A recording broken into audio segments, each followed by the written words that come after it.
Hello guys, nandito po kami sa aming bagong bahay ngayon at magpapalagay na po kami ng tiles.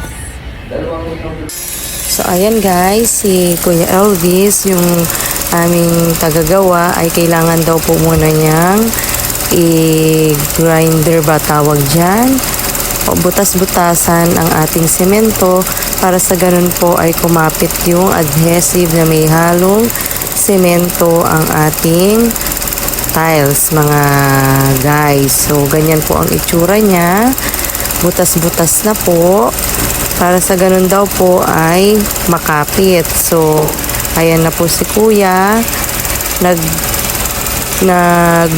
ewan ko kung ano pong tawag dyan, basta naghahalo na po siya ng semento.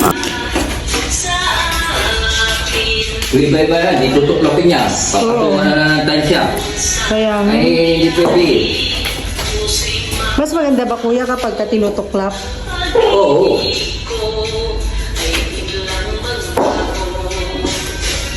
Kasi And then yan po guys, after po niyang mahalo, ididikit niya na po yung tiles sa ating semento. So ganyan po pala ang pagdikit sa tiles mga guys. Hindi po siya ganun kadali. So ayan po, hopefully po guys ay matatapos na po yan. Yan po yung part 1 ng ating vlog.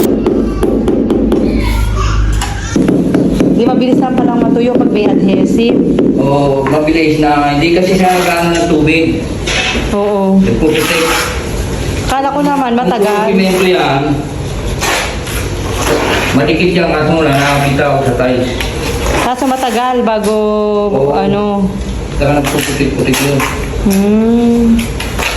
Hindi ka tulad ng adhesive. Bukas o mamaya pwede na. Pwede yan, ano. Kahit pagka tumigas na yun, na hindi na nagalaw, ibig sabihin, sa-expand na yung simento. Dikit na. Oo, ang simento kasi mabilis tumigas yun. Bago kasi tumigas yun, magkano muna ng tubig. Pero mas maganda kuya na may ano, tibak-tibak.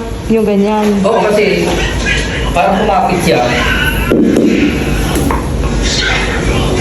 Ganun pala yun.